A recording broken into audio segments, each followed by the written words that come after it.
Hey guys, welcome back to Sparkman Homestead. My name is Krista. Today we're gonna start a video that's probably gonna span over the next couple of days, maybe even the week.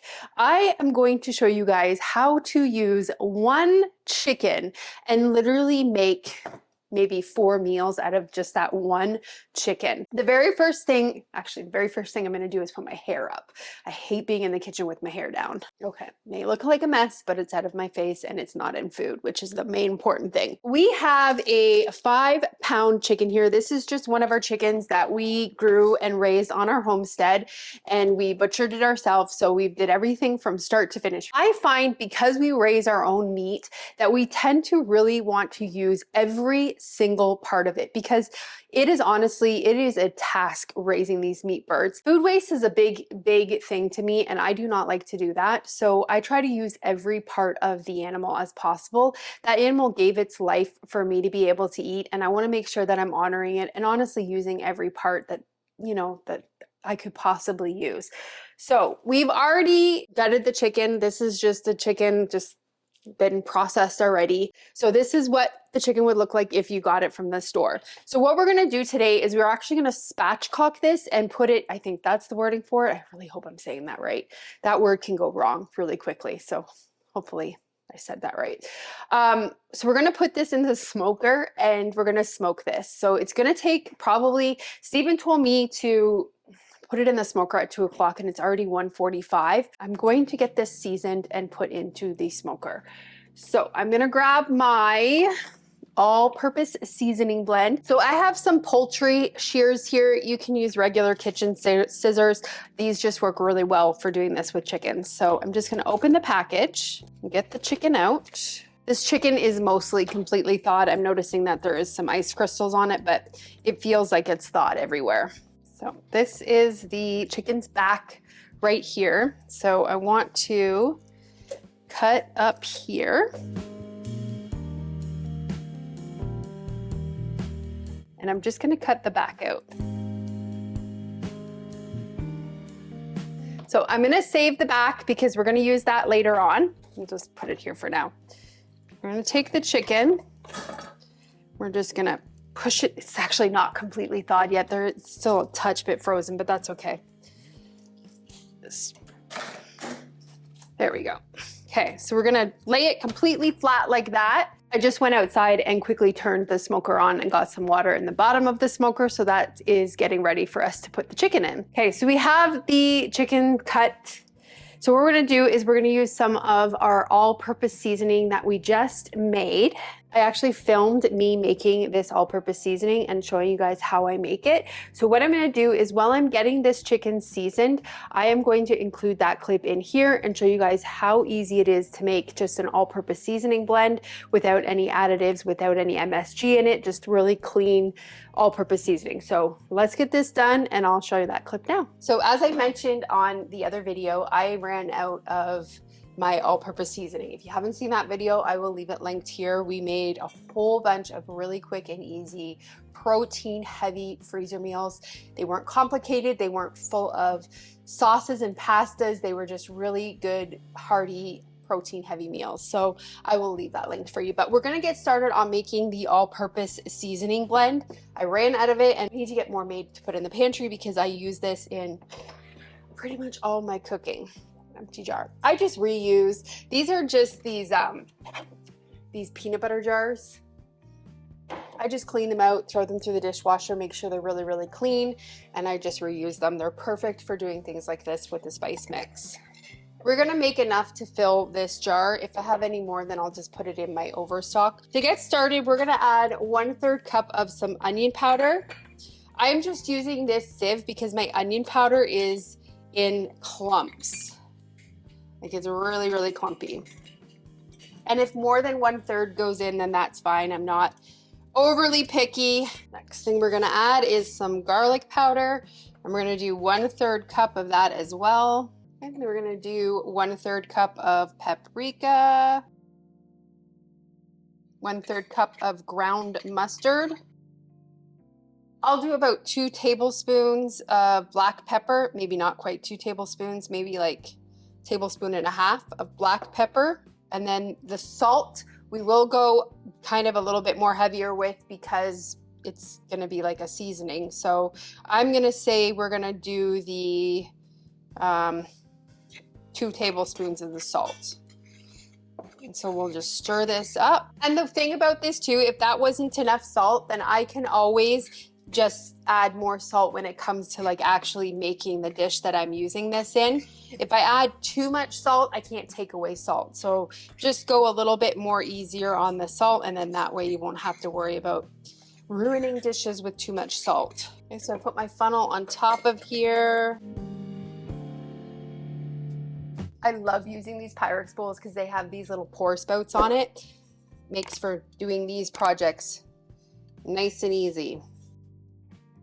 These were actually Stephen's grandmother's bowls, so I love using them.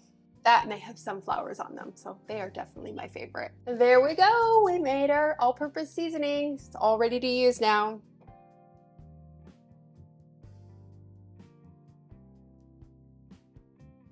We got it all seasoned up now. I seasoned the outside of it, and I seasoned the inside of the bird. I want this to be like really, really coated with this seasoning. Well, that is pretty good. This is a clean hand, so don't worry about me touching things. Let's make sure we get it everywhere. Guys, if you don't have a smoker, you do not obviously need to smoke this. You can do this in the oven as well. Just do it at 375, I believe it is, or 325. I'll double check and let you guys know. We are gonna get this put in, and I'm gonna put it on the middle rack, and I'm actually just gonna flip it so that it is opening side down. And I have that back, and I wanna smoke that back because we are gonna use it later on as well. So I'm just gonna get some seasoning on it, just throw it in beside the chicken here. Now, the other thing you can do also is, if you want, you can actually make some butter and put it underneath the chicken, and it does make it a little bit more moist, but we're just gonna skip that step. Oh, forgot to put the probe in it. So we wanna cook that chicken until the internal temperature is 165. That smoker that we're using is really, really nice. It actually comes with a probe. So I put that in the chicken, and it will let me know once it gets up to 165, and then we'll pull it off and let it rest for a couple of minutes. I actually just checked a couple of different recipes on Google to find out, if you're not doing it in a smoker, what you would end up cooking it at. So a lot of them say about 400 to 425 degrees and cook it for about 50 to 60 minutes. Again, checking to see that that temperature is at 165 internal. And a lot of the recipes do recommend doing that butter underneath the skin, but I honestly just skip that step. You can do it if you'd like. It would definitely make it taste a lot juicier and a lot better, but I didn't do it, so oh well. So I will see you guys back tonight once that chicken is all done and we are ready for supper.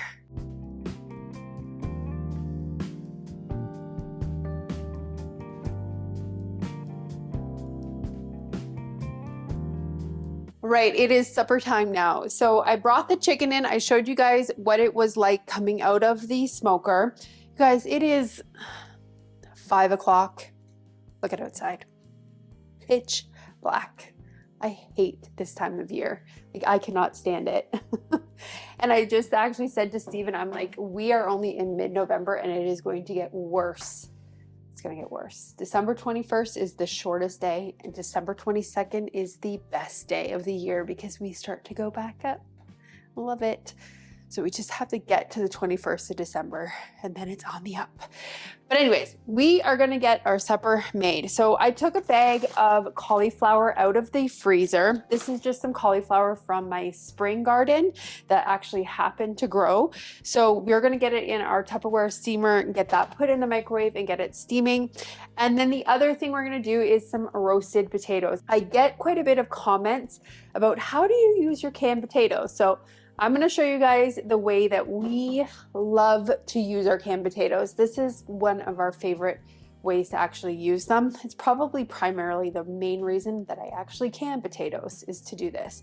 And it comes together so quickly. So I'm gonna show you guys how to make some roasted potatoes. So we have our oven preheating to 425 degrees. The next step, what we're gonna do is we're gonna take our canned potatoes and we're gonna rinse them. I've found that this is a pretty important step to do because it helps take the starch off of the potatoes. That tends to be what turns a lot of people off on canned potatoes, is just the starch on them. So I just rinse them off and it takes all that extra starch that you don't really want on there off of them. Then I have a lined baking sheet. I would definitely use a lined baking sheet and you'll see why in a minute. But I also have a silicone mat on this. You could also use parchment paper. I can my potatoes in really big pieces. It just makes for really quick, easy canning. I do not like to have my fried potatoes this size. It's way too big. So I like to cut them up into more like bite-sized pieces. I've actually had quite a bit of comments on canning my potatoes, like dry canning them.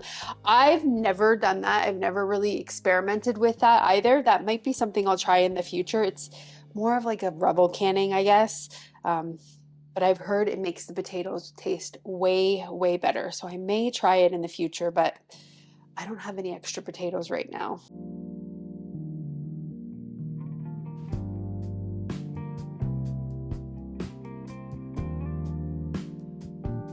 It's just Steven and I, so 1 quart of potatoes is just enough for us. And we usually get leftovers too, which is nice because I like to fry them with my eggs in the morning.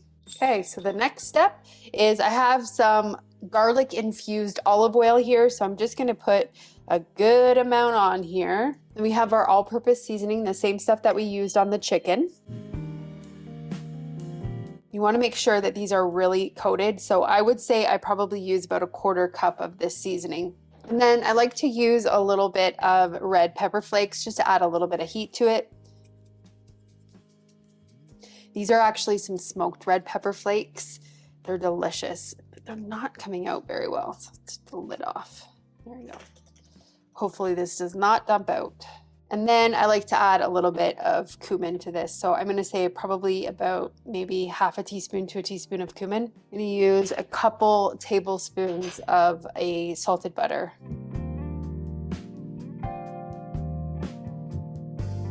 And then the messy part, we gotta get our hands in and get it all coated.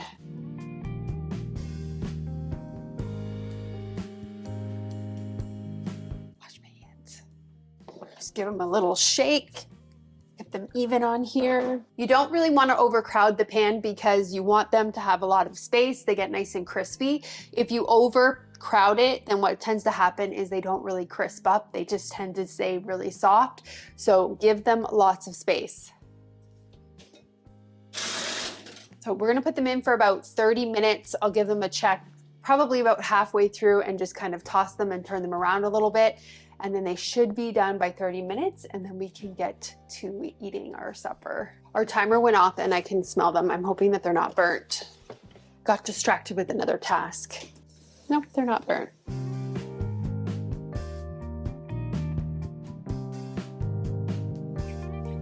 Looking good. I think they're done. Not super, super crispy. Just perfect. Well, the cauliflower is in the microwave. We're gonna get this guy all cut up. Look inside of it. Beautiful. So I'm just cutting it kind of down the middle here, taking it off the breastbone. And I'm getting a Ziploc baggie and we are going to put the back into here. You can actually bypass this step if you would like, and you can go to, let's say, Sam's Club or Costco, and you can purchase a rotisserie chicken. So you don't have to do this. You just already buy it pretty much all done.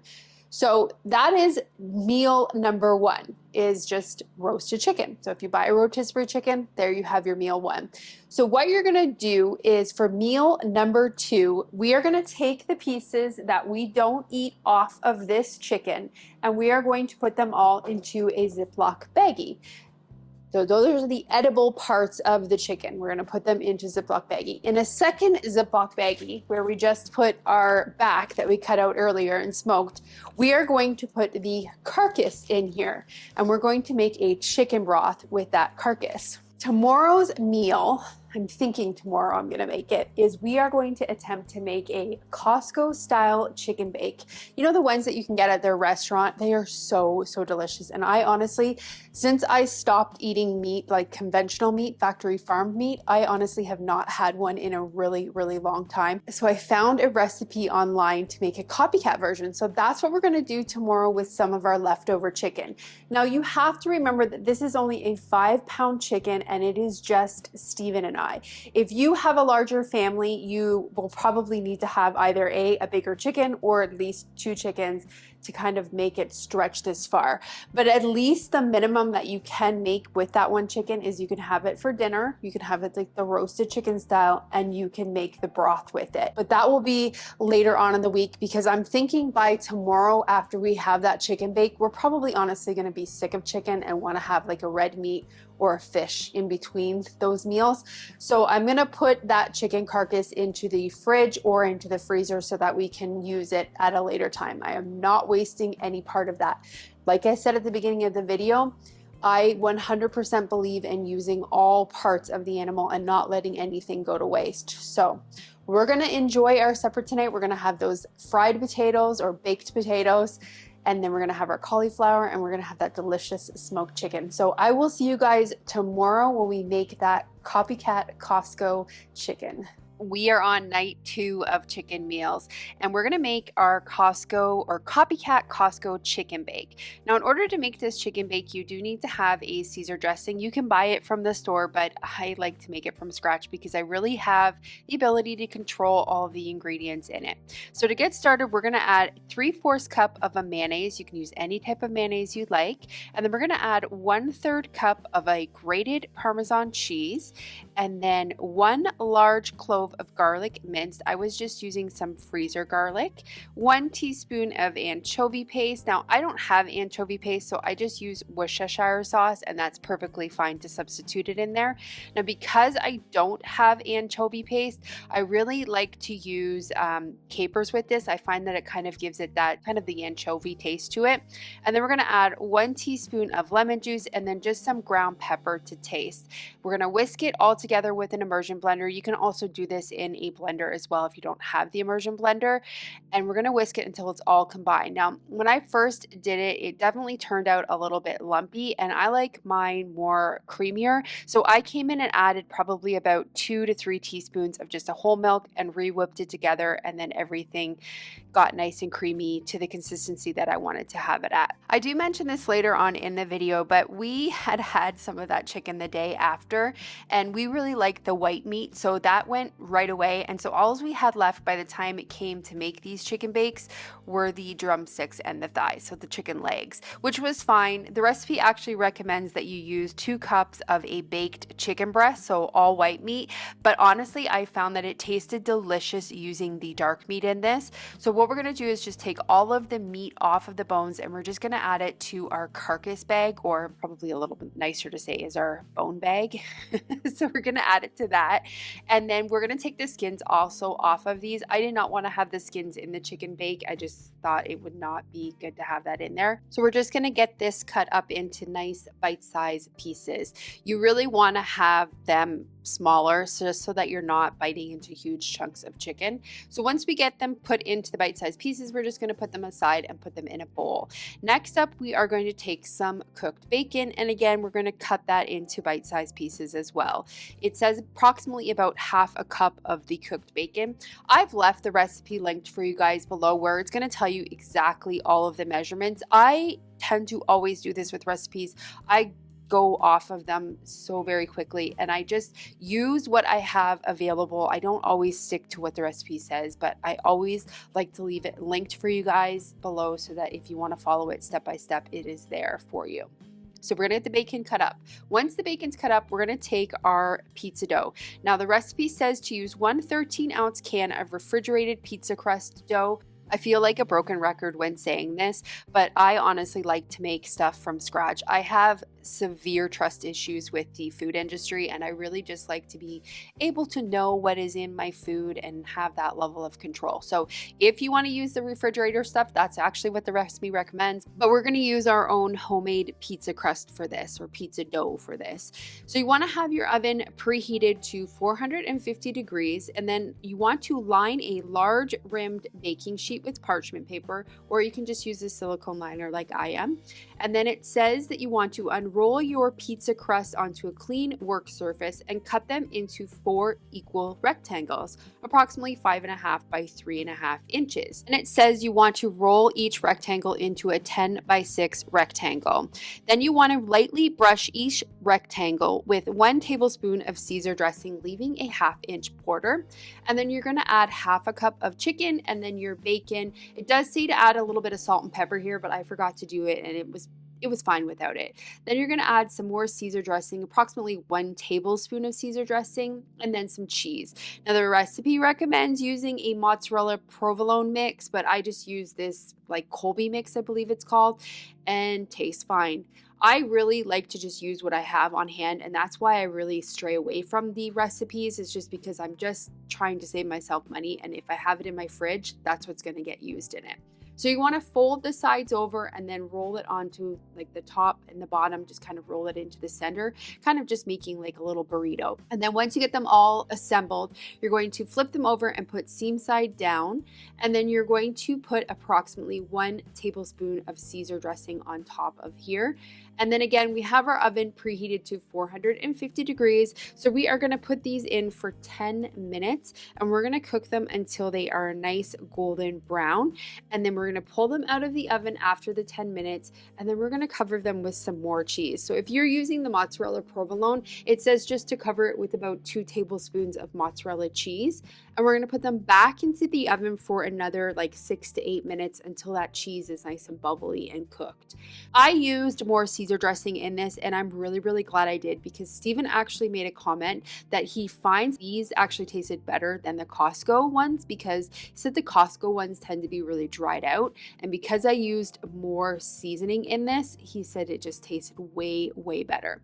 So once you take them out of the oven, you want to let them cool for 5 minutes before you cut into them. It's very difficult to wait that time, but we waited the 5 minutes and this is what they look like. They were delicious, like really good. So I just had a bowl of some cut up carrots and tomatoes on the side of mine just for some extra veggies.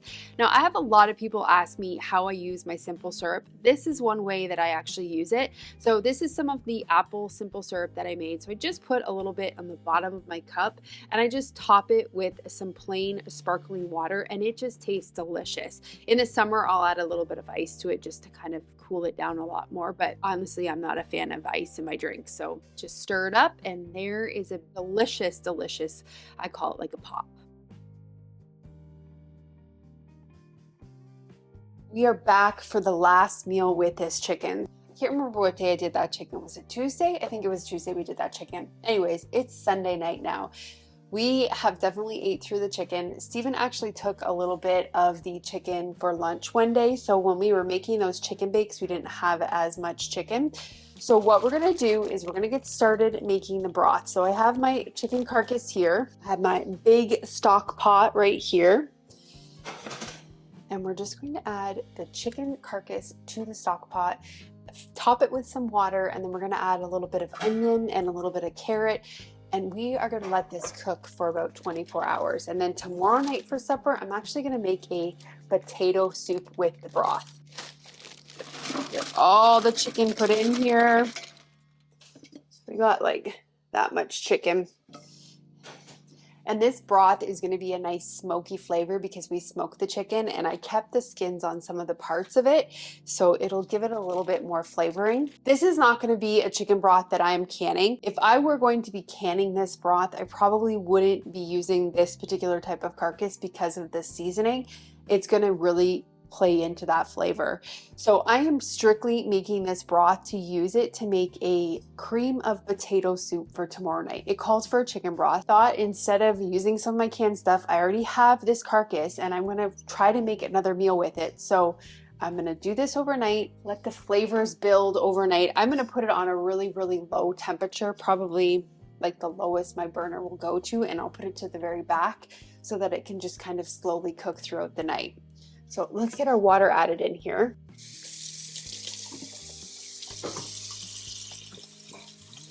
While that water's getting added, let's see what we have in our freezer. This is where I keep all of my veggie scraps.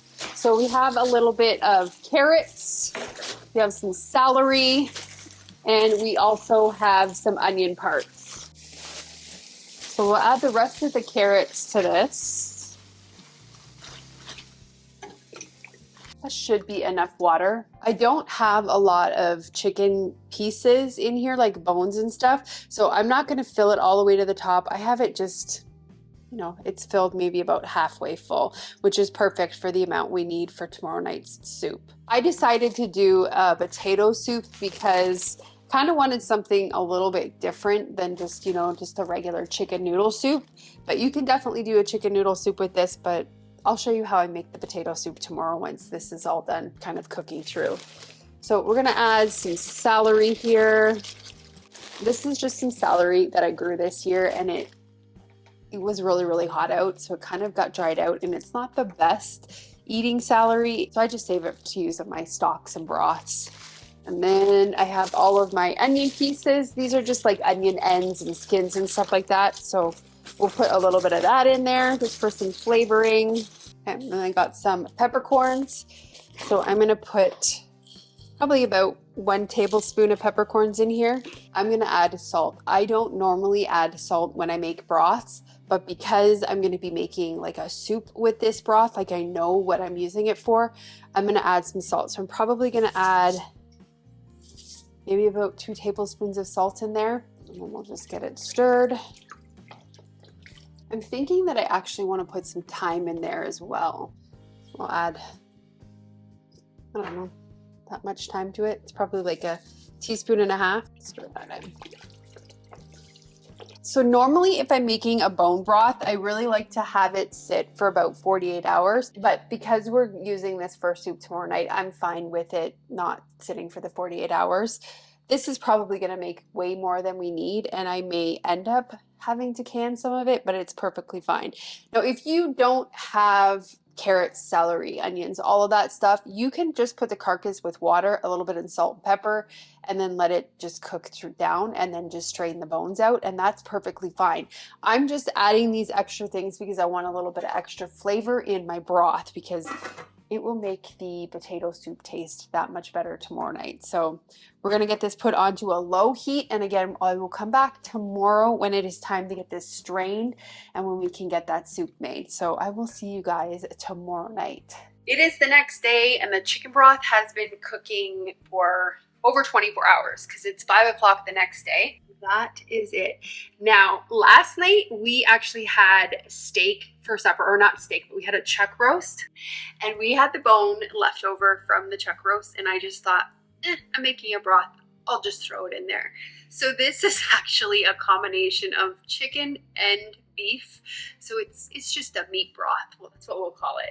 So today we're going to get this strained out because I am starving. I actually just got home from picking my azure up, and I just got it all put away. I did film a little bit of a haul for you guys, but that will be on next week's video, and there's a fun activity that I'm going to be doing tomorrow with you guys, so stay tuned next week for that. But I'm hungry right now, and I need to get this strained so that I can start making that potato soup.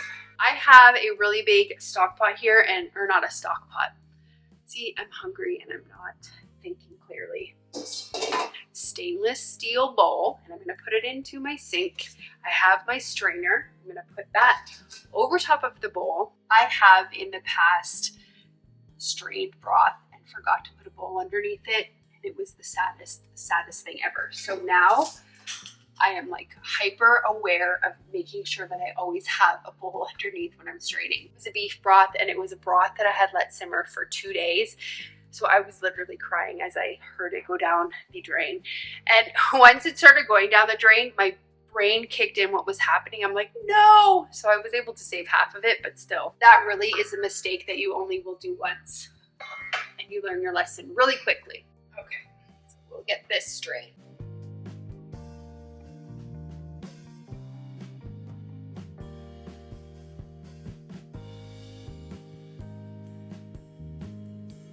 Okay, so I have this all strained out. This was my original pot I cooked it in. I'm just going to pour this back in here. I'm just doing this because I like to double strain my broth. I don't like to have little pieces in it. And because this is gonna be more than what we need for tonight, I'm gonna actually do a really small batch of canning tomorrow. So whatever we don't use, I'm just gonna throw it in the fridge, let the fat come to the top of it, and then we will can that up tomorrow when I do my other fun activity. Okay, and then we're gonna put this cloth, it's like a cheesecloth, and we're gonna put this over top of this strainer, and then we're gonna pour this back over top. This is pretty much empty now. Just take this off. And there we go. There's our broth. So we're gonna grab some potatoes from the pantry. This video is also really good to show you guys how I'm using my canned potatoes, because that is honestly one of the biggest questions that I get is, how do you use your simple syrup and how do you use your canned potatoes? So this video's got it all in it. So for the potato soup, I think I usually use 2 quarts of potatoes for it. So I'm just gonna grab the 2 quarts and see if that's what we need. But I am starting 1, 2, 3, 4, 5, 6, 7, 8, 9, 10. I only have 10 quarts left. That's not good. I like to have way more quarts of potatoes than that canned up for the winter.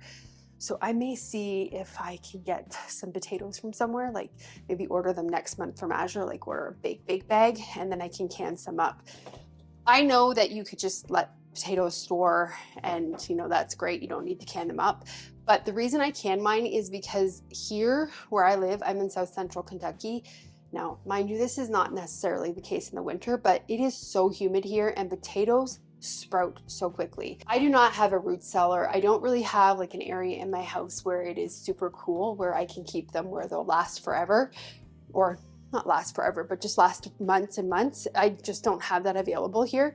So I find that my potatoes sprout really quickly. So that's why I end up canning them up, because they just don't last a long time. They sprout and they go bad really quickly in this house. So that probably answers another question that I get a lot, like, why do you can it? And surprisingly, lately, I've actually been getting a lot of comments saying, why do you can your beef broth? You can just put it in the freezer or the fridge. I didn't know that canning broth was such like a new thing. I do it because I like to have it. I literally use broth in every single meal, and I make huge batches at a time. So that's why I can my broth. Okay, so I am actually going to use 2 quarts of these potatoes. This recipe calls for 2.5 pounds of potatoes. One thing I mentioned earlier on the video is I always rinse my potatoes off. Helps with the starchy taste. I'm pretty sure I've shown you guys this recipe at least 10 times. It is our favorite soup recipe and it freezes really well. So I like to make an extra big batch of it because we'll have it for lunch the next day, and whatever we don't eat, I will just throw it in the freezer, and then it's a really quick meal one night. Okay, so to get started, what we need to do is we need to get a really big stock pot, because again, we're making a big batch of this. Recipe again will be linked below for you guys. So we need to get some butter into this stock pot. We need to add 4 tablespoons of butter. It does not specify whether it needs to be unsalted or salted. This stuff that I'm actually using right now is a salted butter.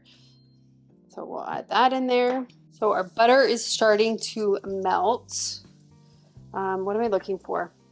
Looking for a spoon. So we're gonna add 1/3 cup of an all-purpose flour to this. Looking for my whisk. And then we're just gonna whisk it in. And what we're doing is we're just making a paste with this. And we want it to get nice and golden brown. You want it to kind of start to smell a little nutty, which that is doing right now. I'm gonna turn this down a little bit. Okay, and so now what we need to do is add our chicken broth. We have our bowl of broth right here, and we're gonna add 4 cups into here. Actually, just gonna take it off the heat because it is slowly starting to cook that butter a little bit too much.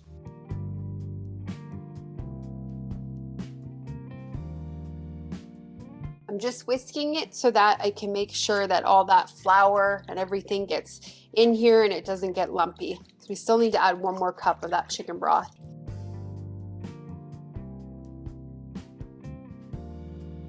So we have a lot of chicken broth left over, so I'm definitely going to have to can that because that's a lot. So just that one carcass made so many batches of broth. Next up, we have to add some milk. So we need to add 2 cups of milk. I'm just going to use a whole milk in this. And then 2/3 of a heavy cream. I don't know if I quite have 2/3. If I don't have enough, then I'm just going to top it up with the rest with milk. Add the cream in here.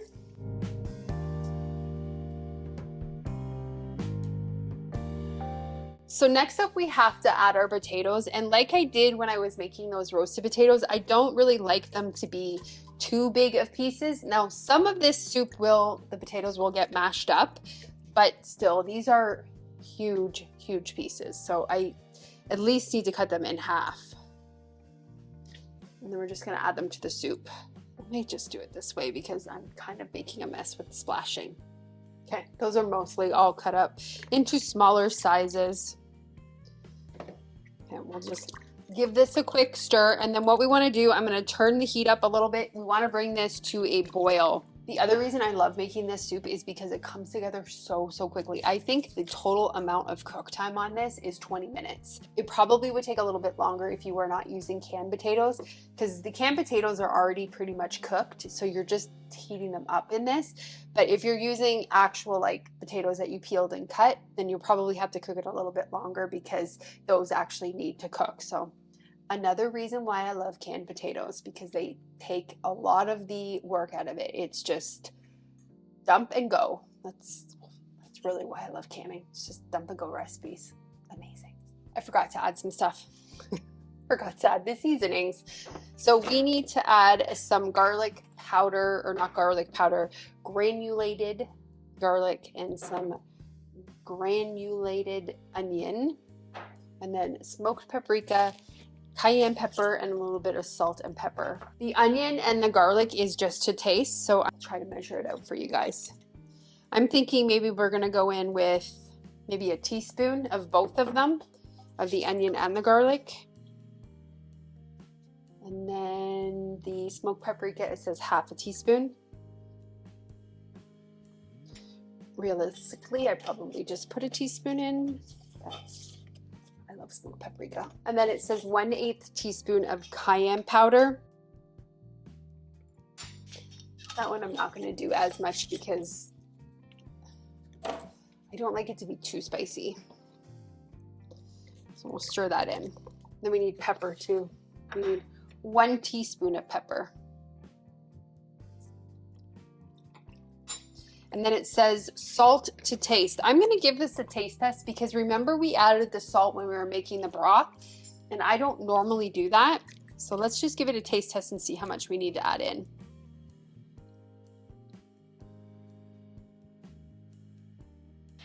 I would say like at least a teaspoon. Maybe 2 teaspoons. I need to get a clean spoon. I keep a little thing of spoons right by my stove for this exact reason, for taste testing.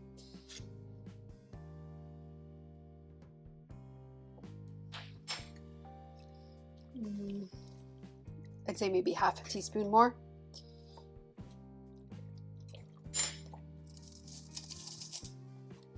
Look at these little spoons.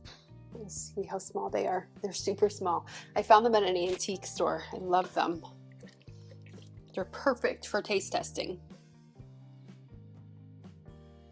Yep, that's good. So we probably used about 3 teaspoons of salt in this, but maybe I didn't salt my broth enough. I don't know. But there was really no salt taste to it before. Okay, so now we're gonna bring this to a boil. It is almost there actually. Okay, we are at a boil now. So we're gonna actually take this off the heat to do the next step. You can leave it on the stovetop, but I just find it's a tad bit safer for me to do this off the stove. Off the stove.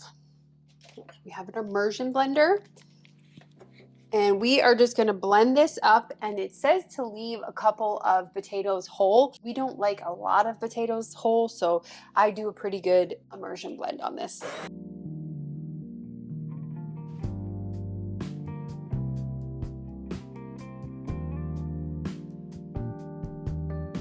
Let's see what we have left. I can definitely feel some, yep, still have some chunks in there, which is good. And then next we need to add some sour cream. We're gonna put in 2/3 of a cup of sour cream.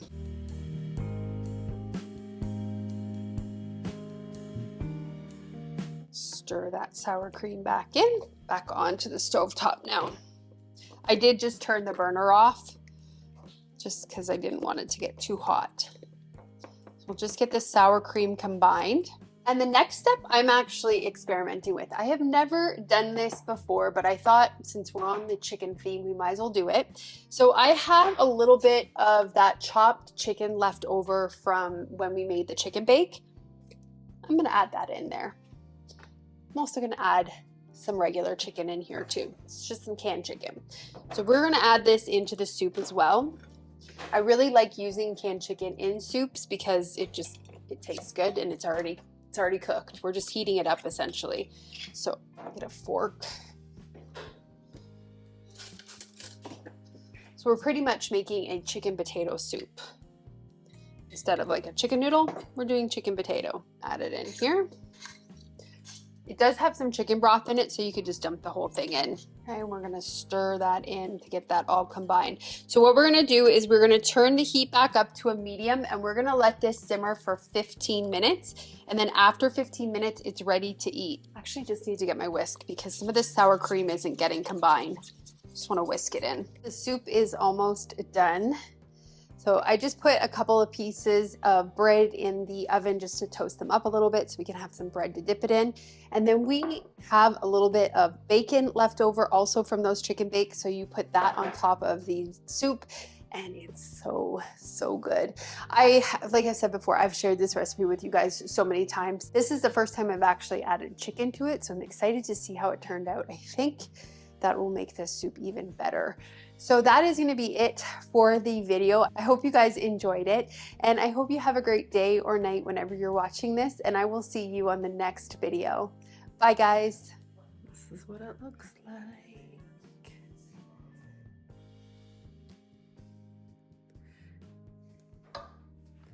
Put some bacon on it. And then we got some bread. Delicious.